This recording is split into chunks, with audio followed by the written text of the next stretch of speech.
40inbox.com here, and I thought this would be a pretty interesting post to kind of go over. So this is a post on r/personal finance by redacted1212. I'm 31, $80,000 in debt, and no savings. Not good with money at all. Is the smartest move to move back home despite feeling so behind? Laying it all out there, I'm 31. I have $80,000 in debt and about 1,000 in my savings account. That fluctuates between 1K and 0 depending on my expenses. I've never been good with money. I grew up poor and wanted nothing more than to not worry about money. Yeah, I think we all basically want to get to the point where we never want to worry about money, like ever, ever. I spent my 20s studying, working, and networking. I landed a job making 150K a year that I blew so quickly. I had issues with depression, extreme stress, and anxiety that I tried to self treat. I paid for my girlfriend's rent, etc. All to say, I feel very behind as I'm not starting from zero, but instead starting from negative $80,000, where most my age are buying homes. Well, I will put this in there, dude, dudette, whoever you are, right? As long as you're still breathing, it's never too late, you know. I mean, that's just like a fact. As long as you're still breathing, it's never too late. So I recently changed jobs and am debating moving back home to get out of this hole I'm in, but would love advice in general. I take home $7,300 a month, which is honestly a really nice amount of money. Hold on. So let's see. So 7.3K per month. Hold on, 7,300. They pay 2.2 per month, so minus 2,200. Okay. In rent and utilities, I paid 3K per month in debt. Oof. Okay, so minus 3,000. And have about $1,300 worth of expenses when totaling car, gas, food, cell phone, etc. Ooh. Ooh. That means that he has like $800 left over. Moving back home would put 2.2K back in my pocket to put towards my debt, and that right now seems like the smartest idea, despite the fact that I'm 31 and would be living with my parents. Outside of that, what if anything should I look to be doing? Should I pick up a part time job on the weekends? I have looked into cashing out my 401k, but my plan doesn't offer that option, unfortunately. No, I think fortunately it doesn't offer you that option because, like, dude, don't take out money from your 401k to try to get rid of this. Because, oh man, that's such a bad option.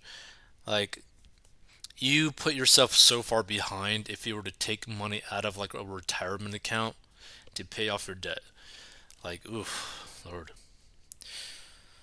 So breakdown of debt: credit card one, 30K at 24% APR. Credit card two, 6,000 at 22%, and APR personal loan 44K at 12% APR. I paid the minimum amounts each month and try to put as much extra as I can down. I feel almost hopeless seeing those numbers. Yikes. Yeah, this is obviously not a good situation to be in, and if you're in a similar situation, it's going to be very hard. But the reality is, in this type of situation, like their current situation, they only got an excess of money of $800. Like that's really not great, right? So, but let's do this. 7,300 times 12 months. So right now they're basically making like an income of $87,600, which like is good, but when you owe basically the same amount that you make, that's going to be a pretty tough situation. So really, this person really only has one option, right? That includes to do two different things, right? You have to cut your cost steep and you have to increase your income. So it might be better, like he was thinking, to move back home, but by moving back home, get a second job, work part time, etc. Maybe work part time in like the career field that you're in already, or maybe do some sort of like sales on the side to potentially get like some nice thick checks throughout this time.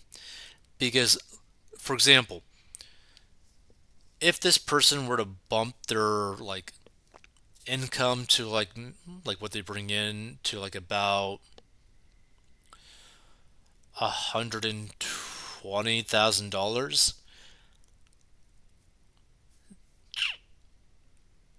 they could probably pay this debt off within like 2 to 3 years. But they'll basically be pretty much living on nothing. And like your family has to basically be willing to allow you to move in back with them. Because that's something that you got to think about too. Like, do they really want to be dealing with you? Like, this is like the scary thing about this situation, from what I see, is that this is mainly like this individual's like personal spending, like buying stuff that they just wanted, like consumables, right? Like as if they spend like 30K on like trips, going out, eating fast food, Uber Eats, that sort of stuff. It's like, how are you going to break that habit? Because again, like the habits that this person built up are habits that are costly, where they like spend a bunch of money that they really can't spend. And the sad situation is like, I mean, this is all sad. But the bad situation is if he keeps packing on more debt, the minimum payments on these debts are going to get to the point where they are more than half of his monthly income, which is going to be such a, like treading water to the point of like basically like drowning, because you're not really going to be able to pay it off at that point without doing something like drastic, right? So if I was in this person's position, I would move out of there to save the 2.2K. I would get an extra job at the same time, and I would basically be spending almost no money so that I can get out of debt and have like a positive net worth within the 2 to 3 year time frame. It's just like it's scary to see this type of debt though. Like this is a huge amount of debt. And again, like I mentioned, the scariest part about this debt is like it's habit debt, right? Like credit card debt, like things that you just bought.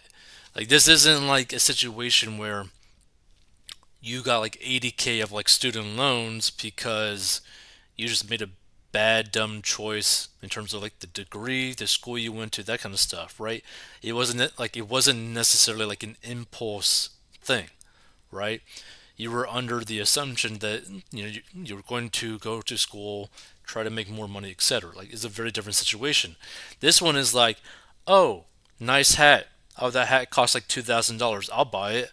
Oh, nice shoes. Those shoes cost like $1,000. I'll buy it. Like, it's a pretty big issue if it's like that type of spending, because like, what is inside of you that will stop that type of spending later down the line. Because the worst thing is, say you struggle and get this debt paid off, and then a year after getting it paid off, you're back into like 30K debt, 40K debt. Like, what, you're going to repeat this cycle forever? Like, this is why you got to be so careful with this type of spending. So let's see what some people say about this. Let's see. 3K in debt payments per month likely means about 2.5 to 3 years of debt repayment. Moving in with your parents means about 1.5 to 2 years. I guess only you can decide whether that extra year is worth being on your own. All this assumes your spending is under control, is it? It is actually even less. 80K divided by 3K plus 2.2K equals 15 to 38 months. I think there's a difference between going to parents' house or back home, if you know what I mean. So if you speak of the latter, I would definitely go back home, save the money and pay off my debt. I would also try to solve my psychological problems and invest time in that, rather than tiring myself to death at a second job.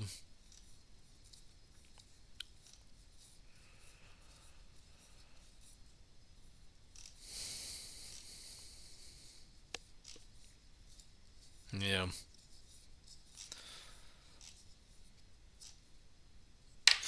Feel free to give your thoughts if you stumble upon this. If you want to learn how I got out of debt and grew my net worth, go down below or go to 14bucks.com. This is a bad situation.